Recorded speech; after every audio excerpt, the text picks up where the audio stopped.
now tapped in with the introspective father and son duo. Last name may be strange, but never strangers to the game. Adjust the listening devices and keep it loud. Coming in, flex. I just wanna win, LABB, who we running with, 2233, I'm on 10 again, state your name. Hello and welcome to another installment of No Strangers to the Game. I'm Ja and that's Troy. And today we're going to be discussing the topic of leadership, what it means to be a leader, what it means to be led, and the characteristics that may or may not take on. So to open it up to that, I just wanted to ask you, not necessarily all of them, because I don't know if you can name all of them, but just give me a few characteristics that you think great leaders possess.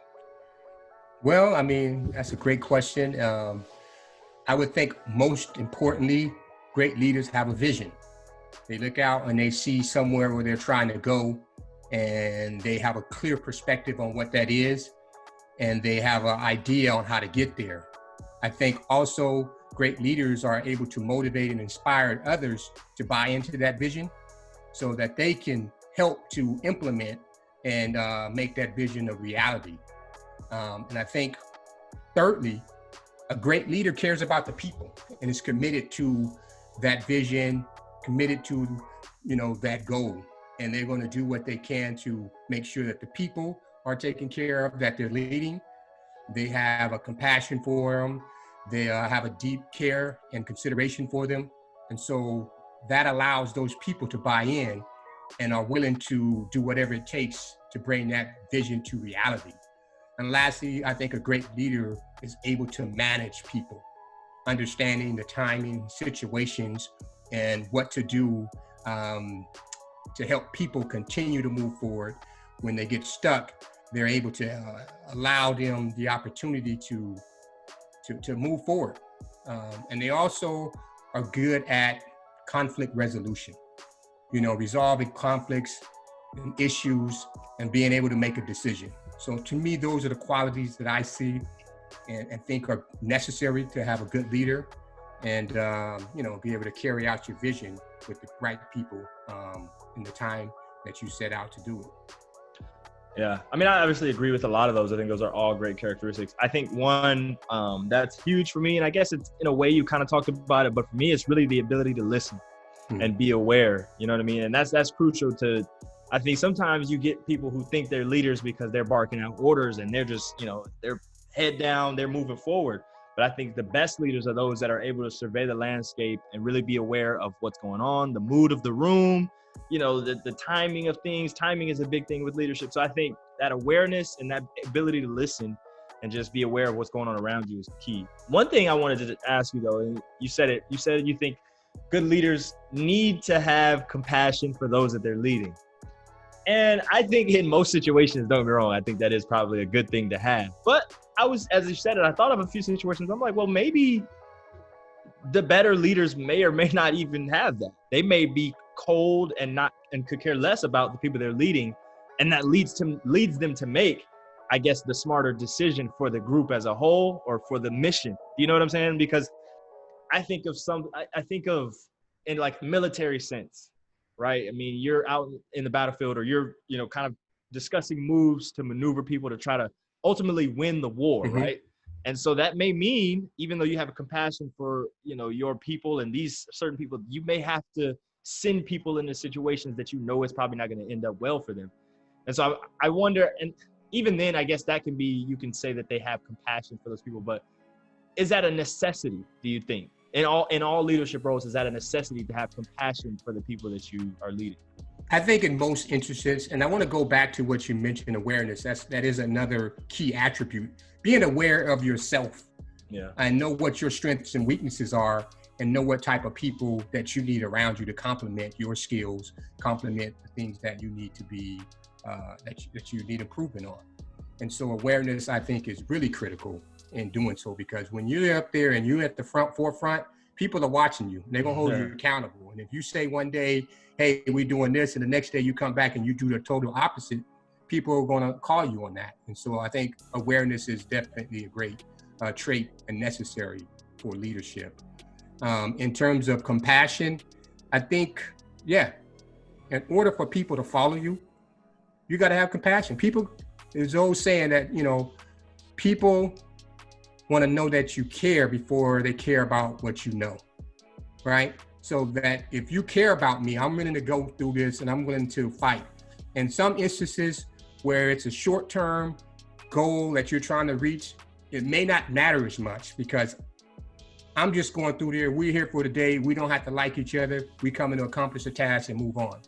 But when you're talking about long periods of time of where you're leading people, you know, you got to have some compassion and they got to know that you care about them for them to continue to follow you. So in some instances, the compassion may or may not, especially if it's a short term, but if it's something in which you're going to be dealing with people over a long period of time, they're going to see whether or not you care about them. Like when, you know, your coaches, you know, you may still go out and do a great job, but you do a little more, you take that extra step when you have somebody that you're working with that can draw that out of you because you know that they care and they have your best interest at heart.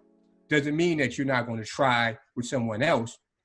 You just may have a little more from an emotional standpoint to get you over the hump, especially when things get tough, knowing I can go lean on this person when, you know, I may not be feeling confident. Where if you got somebody who don't care about you, you know, are you going to go to them and ask for advice or knowing if this is a person that I can lean on? So I think the best leaders have that, you know, and not to say that you can't be successful if you don't have compassion, but over a long duration of time in dealing with people, I think the compassion is necessary.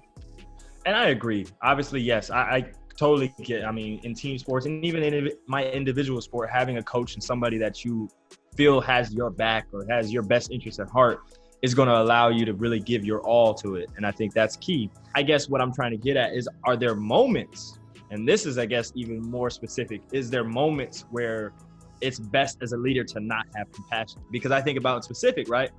Being, whether you're an executive of an NBA, NFL, whatever team, right? And it's probably in the best interest of a team to cut, you know, these few guys or trade them. And it can seem extremely cold. And obviously these are people that you care for because you've led them. But in that moment, you need to have a lack of compassion for that person in light of the greater goal. And that's what I'm wondering, is there moments where sometimes as a leader, it's not best to have compassion for the people you're leading? You know, that's an interesting question. I mean, I think that don't mean, I think it's more easier when you don't have that compassion, but I don't think they have to be mutually exclusive. I can have compassion for someone, but still know that the greater cause and the greater vision may require me to cut you and get rid of you. And that's going to hurt you. That's going to impact you. But I know I have to do what's in the best interest for the overall group. And so I think you can have compassion and still make those tough decisions. I think it makes it more difficult when you have compassion and you really care about people, but I think you can still do that. Yeah. I wanted to segue into, I think, it's funny because I think a lot of times when we talk about great leaders, we almost forget and we don't, and it depends on the situation, but I think we have to realize who they're leading as well, right? I think sometimes people are like, oh, Michael Jordan was a great leader. Personally, after watching the Last Dance documentary, I don't think he was that great of a leader. He's a great player, absolutely phenomenal player, but leadership-wise, I think in a lot of situations we have to look, well, he was leading, you know, a few all-stars. He had a great coach behind him as well. How important are the people that you're leading? And I guess it obviously, like I said, depends on the situation, but how important is it to have good people that you're leading and people that will listen to you or look up to you or, you know, follow the directions you give or what have you? Well, it's important to have people that complement your leadership style. That makes it to where your job is a little easier. For instance, if you're someone who's an autocrat, I come in, what I say goes, you got to have people who don't have any type of ego and say, okay, he said it, this is what I'm doing. If you have somebody who's a little more, you know, democratic in their, you know, leadership style and they want your input and thoughts and opinions, you got to be someone that's willing to, you know, step forth and provide input. And so it just depends on, you know, who you're leading, right? But also the leadership style. And so those things, I think, vary. But I think overall, a good leader has all those qualities. I can be autocratic when I need to because the situation here is an emergency. I don't have time to explain to you what to do. I just need you to go do it and do it now. We can talk about it later. And then there's other times when you need people to buy in over the long haul because they're going to want to know what am I doing? Why am I doing it? So that I can immerse myself and have the motivation to carry it out for a long period of time. And so, so to answer your question, I think, it's definitely good to have people who fit your leadership style and who can work within that. And that leads me to, okay, so I know we've talked about him a few times on the show, Kobe Bryant. Yeah. In terms of leadership, I guess it's a depends on who you ask type of question, right? Some people may say Kobe's leadership style was the best thing and it did great wonders for, those Laker teams that he helped win championships. And others may look at it and say he wasn't a leader at all. It was other people on the team that led him. And so the reason I brought up the people you're leading is because in years prior, without some of the other teammates that came along in those championships, the few years where Kobe was struggling to make playoffs and they weren't doing well, was he not, was his leadership style different? And I guess that's all speculation, but I'm wondering what really changed who he was leading, right? The people that got on the team at the time is like, okay, now these are people that either fit his leadership style or are just more qualified to do the job that he's asking of the people he's leading. And now he looks like a better leader because the people he's leading are helping him get the job done. Whereas opposed to, I think someone like LeBron James, and I know I'm bringing up this comparison again, but someone like LeBron, where we've seen him take, just people that really weren't as talented. They shouldn't have probably been on an NBA championship roster or, NBA finals roster. And I think because of the type of leader he is, he doesn't have to have the right people to fit his leadership style. His leadership style fits everybody because he's a type of leader that is aware. I think he has that awareness. He's able to almost change his leadership style depending on who he's leading. Well, I don't know. Every team that LeBron has went to, they pretty much got rid of the roster. And they brought people in that fit him, that, would complement his style. And so I think largely that was the case. And I think he is probably a person who can, work with most people. Yeah. I think Kobe was a leader in his own right, more from a example, leading by example, working hard, training, and giving it his all and being, having that Mamba mentality. He may or may not have been the best vocal leader in how he was able to inspire people and get people to do things. I always look back on Kobe's career and the 5 championships he's won. There was one player that was always there with him. Derek Fisher. Yeah. He was there in the first 3, then he left, then he came back. And so I think Derek, this is my opinion, and I don't have any, evidence other than just seeing how it worked out, was probably more the vocal leader, the person that could take those younger players along, coach them, encourage them, and inspire them to go play. Whereas Kobe appeared to be that, let's go, pound the fist, hard on these guys and pushing them the way that he worked himself. And so I think that combination really helped him, that I'm going to be the example, but this guy right here, when I kick you in the butt, he's going to come over here and make sure you're all right so that you can lift your spirits and go out here and do what we need you to do. Yeah, and that brings up a good point of complementary leadership styles, to where in most situations, I think it's rare to have one sole leader. You know what I mean? In most situations, whether it's a company, a team, it's rare to have one sole leader. I think you have multiple leaders that all have complementary leadership styles. And so that's an interesting point. I wanted to talk about yes men. Taking it off the court, I think sometimes athletes in particular, they're leaders nonetheless. However you view them, they have a lot of money and influence. They're leaders. How dangerous, especially for, I bring up athletes, but celebrities, really anyone with influence and kind of a leadership role, how dangerous are yes men? Well, they're very dangerous because they don't give you a true reflection of what's happening in your life. They tell you what they think you want to hear. And I had to learn that when I was in city council.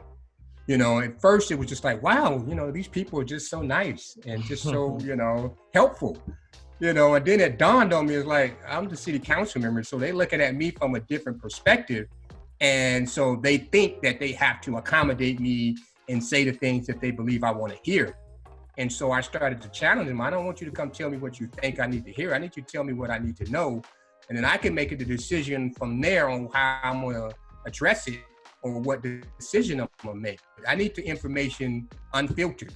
And I think that allows people to speak openly and give you what you need. Now, what you do with the information and the decisions you make are totally up to you. But I think it's very dangerous. And we've seen many celebrities, athletes who seem to went in the wrong direction, and I think largely because they had people around them who wouldn't, stand up to them and give them the information and let them know that when they were going in the wrong direction, to correct them and say, no, we're not doing that, or you shouldn't do that, and here's why. So I think it's pretty dangerous because you don't get a true account of where you're going, a true direction, because most people are going to accommodate you because of who you are. So it's important to have people that'll stand in your corner and challenge you, even when you don't like it. And not to bring it back to this, but I think that's some of the greatness and the leadership of LeBron James. You talked about him, changing the roster to fit who he needs. And in a lot of situations, he has done that. But I think that's the quality of a great leader, is making sure you have the right team behind you to make sure you can accomplish the goal you set out. Now, wait, time out. Nonetheless, I didn't say that was a problem. You said he was one to go and work with anybody. But how would you say most of his rosters? No. But that's what I'm saying though, is even when that didn't happen, in most situations that has happened. But even when that didn't happen, I think of 2018, when he really had a hodgepodge roster. He lost Kyrie. Kevin Love was in and out of the lineup throughout the year. I don't think you look at that team and say he built that to win for him. It was a hodgepodge group of characters, but his leadership style and how great he is as a player allowed him to lead them to the NBA Finals regardless. Let me ask you this, and I'm not trying to diminish any of his greatness. Do you think he had anything to do with those people coming in and leaving? Moving on, we're gonna talk about conflict resolution. This is obviously, I think, a huge component of being a leader, especially when we're talking about on a team setting, because inevitably it's human nature that we're gonna have conflict. We're gonna, bump elbows, or something's gonna happen. And so, is there a conflict resolution style that you think is kind of universal? And I know that's tough. That's a tough question because obviously there's so many different settings. There's so many different, ways that conflict can come up and who it can be between, so on and so forth. But is there at least one aspect of conflict resolution that you say, hey, that universally can work? I don't like to put generalize it because there's so many variables and factors. And it really is situational. I think a leader has to be one that's open and bringing that word again, aware. The awareness of the situation to determine what is needed to resolve the issue. Like, for instance, if you have two toddlers and you know that if you allow them to make a decision on what they do, they're going to keep doing what they're doing. If you come in and say, look, this is what we're doing, this is how we're doing it, boom, let's go.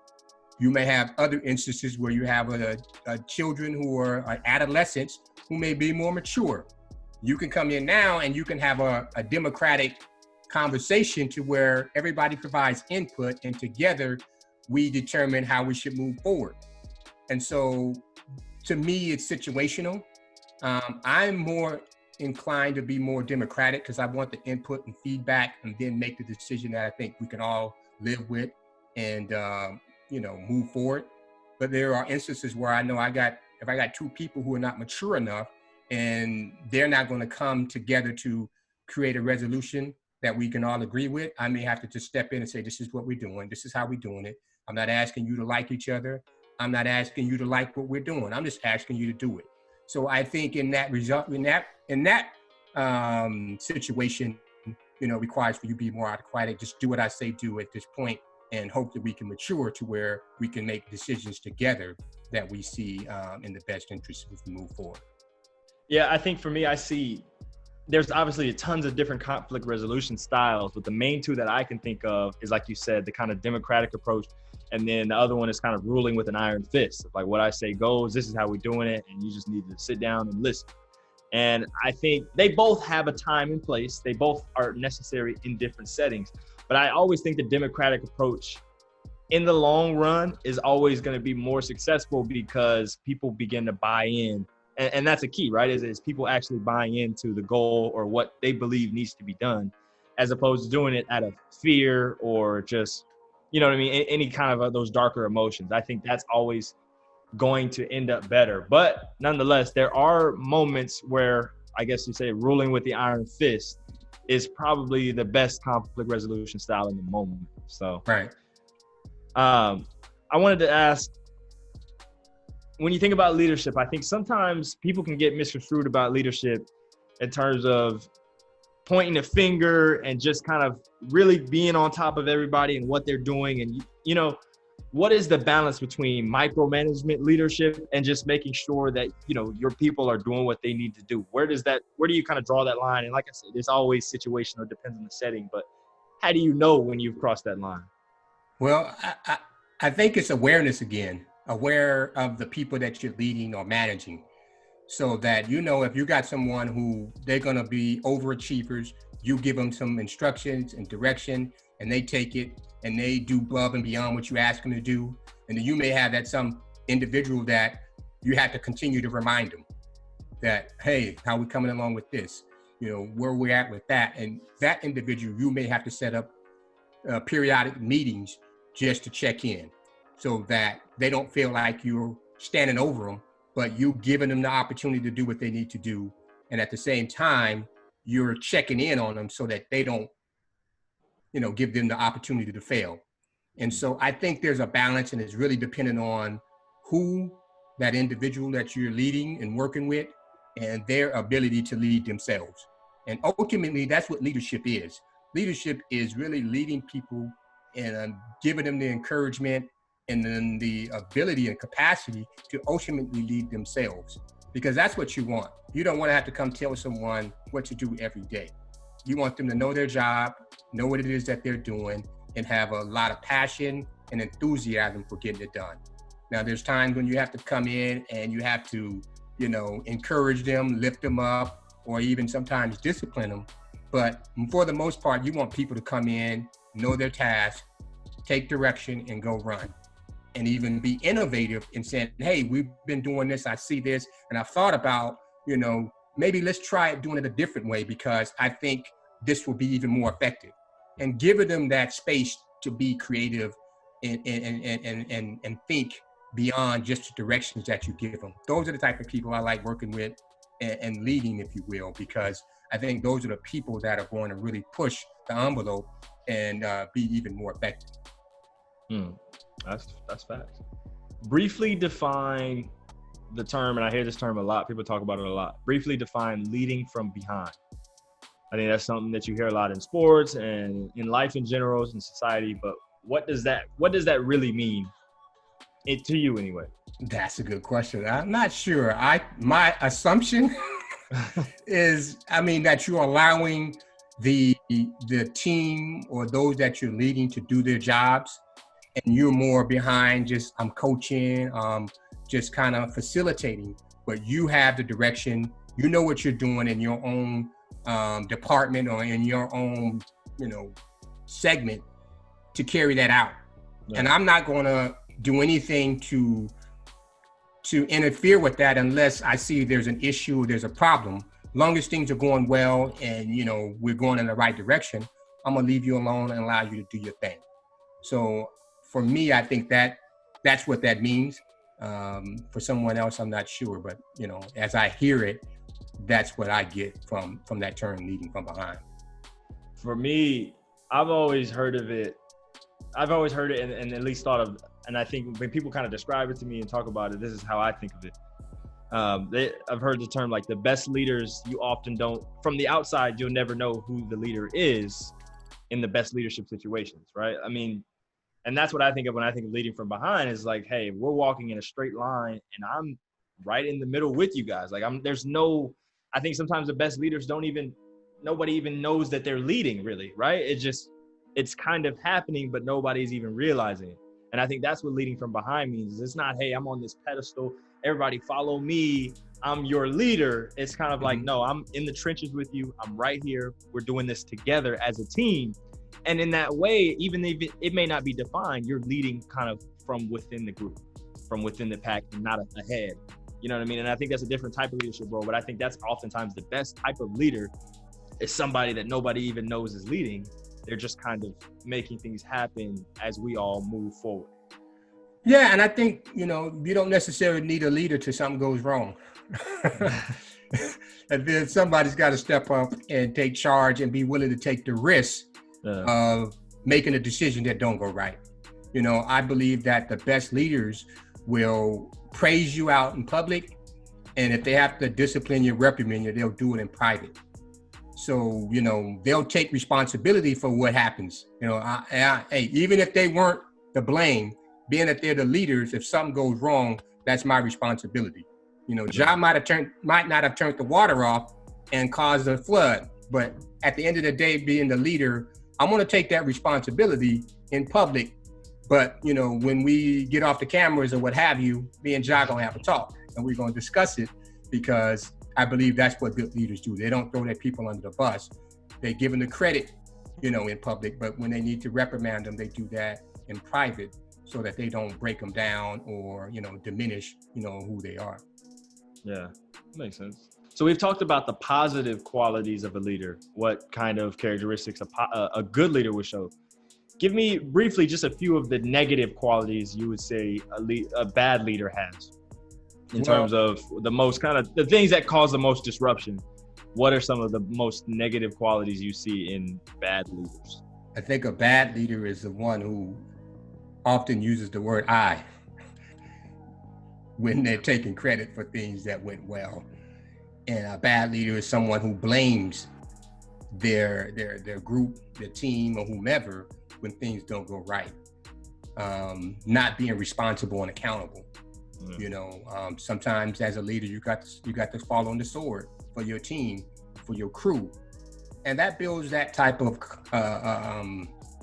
admiration and willingness for your team and your group to know that this guy or this person is going to, he's going to take the blame even when it's not his fault. He's going to fall on the sword. So we're willing to go out and do whatever we can to make sure that he doesn't have to fall on that sword for us. So for me, I think the negative qualities, like I said, is blaming others and not holding yourself accountable and being responsible and taking all the credit, when things go right.